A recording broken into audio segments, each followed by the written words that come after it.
தமிழக எல்லையில கட்டிக்கலாம் அப்படின்னு தென்மண்டல முதலமைச்சர்கள் கூட்டத்திற்கு பின் கேரள முதல்வர் அறிவிச்சிருக்காரு. அணைக்கான இடத்தேர்வு, வடிவமைப்பு, கட்டுமான பணிகளை தமிழகம் மேற்கொள்ளலாம் அப்படின்னும், அணை திட்டத்திற்கான மொத்த நிதியையும் கேரள அரசு வழங்கும் அப்படின்னும் கேரள மாநிலத்துடைய முதலமைச்சர் சதீஷன் அவர்கள் தெரிவிச்சிருக்காரு. அதை இப்ப முக்கிய செய்தியா பார்த்துக்கிட்டு இருக்கோம்.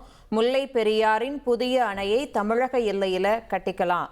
தென்மண்டல முதலமைச்சர்கள் கூட்டத்திற்கு பின் பேசிய கேரள முதல்வர் இந்த அறிவிப்பை வெளியிட்டிருக்காரு. அணைக்கான வடிவமைப்பு, கட்டுமான பணிகள், அதற்கான இடத்தேர்வு இதெல்லாம் தமிழக அரசு தாராளமா மேற்கொள்ளலாம் அப்படின்னு கேரள முதல்வர் அவர்கள் தெரிவிச்சிருக்கக்கூடியதை இப்ப நம்ம முக்கிய செய்தியா பார்த்துட்டு இருக்கோம். இது தொடர்பான கூடுதல் விவரங்களோடு செய்தியாளர் தாய்மானவன் இணைகிறார். வணக்கம் தாய்மானவன். கேரள முதலமைச்சர் அவர்கள் இந்த விவகாரம் குறித்து என்னென்ன பேசியிருக்காரு, விரிவான தகவல்களை பதிவு பண்ணுங்க.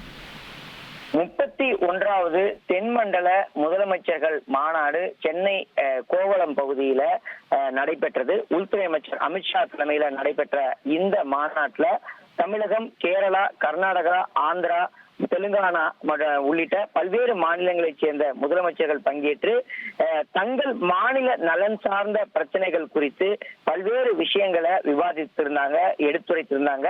அதுல பெரும்பாலானோர் அந்த நீர் பகிர்வு தொடர்பாக இருக்கக்கூடிய சிக்கல்களை தொடர்பாக விரிவாக தெரிவித்திருந்த ஒரு சூழல்ல தமிழக முதலமைச்சர் விஜயை பொறுத்த மட்டும் 2 விஷயங்களை சுட்டிக்காட்டியிருந்தாங்க. காவிரி மற்றும் முல்லை பெரியாறு ஆகிய 2 விவகாரத்திலும் நீதிமன்ற தீர்ப்பின் அடிப்படையில மாநிலங்கள் செயல்பட வேண்டும் அப்படின்றத தெரிவித்திருந்தார். இப்படிப்பட்ட நிலையில தான் இந்த முல்லை பெரியாறு விவகாரம் தொடர்பாக புதிய அணைய தமிழகம் கட்டிக்கொள்ளலாம் அப்படின்றதையும், இடத்திற்கான இடத்தேர்வு, வடிவமைப்பு, கட்டுமான பணிகளை தமிழகம் மேற்கொள்ளலாம் எனவும், இதற்கான மொத்த நிதியையும் கேரள அரசு வழங்கும்னு கேரள முதலமைச்சர் சதீஷன் பேசியிருப்பதாக தகவல் என்பது கிடைக்கப்பட்டிருக்கிறது.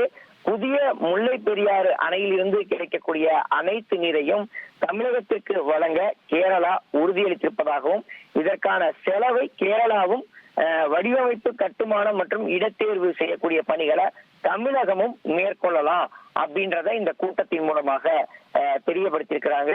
ஏற்கனவே இந்த முல்லை பெரியாறு விவகாரத்துல அணையினுடைய உயரத்தை உயர்த்துவது தொடர்பாகத்தான் இரு மாநிலங்களும் இடையே மிகப்பெரிய தொடர்ந்து சிக்கல் என்பது நிலவி வந்த ஒரு சூழல்ல இதற்கான அனுமதிய தற்போது கேரளா அரசு தரப்புல தற்போது வெளியிடப்பட்டிருப்பதாக அறிய முடிகிறது.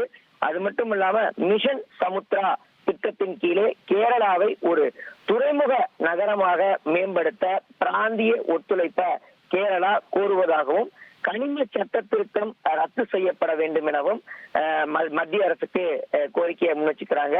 அதே போல நாடாளுமன்றத்தின் மொத்த உறுப்பினர்களுடைய எண்ணிக்கையை அதிகரிக்காமலேயே பெண்களுக்கு 1/3 பங்கு இடஒதுக்கீடு வழங்கப்பட வேண்டும் என்பது கேரள முதலமைச்சர் தன்னுடைய கருத்தா தெரிவிச்சிருக்கிறாரு. இப்படியாக அந்த நீர் பகிர்வு தொடர்பாக பல்வேறு மாநிலங்கள் தொடர்ச்சியா முதலமைச்சர்கள் பேசிய நிலையில் கேரள முதலமைச்சர் முல்லை பெரியாறு விவகாரத்துல தமிழக அரசு அணை கட்டுவதற்கு தகுந்த நடவடிக்கை எடுப்பதற்கு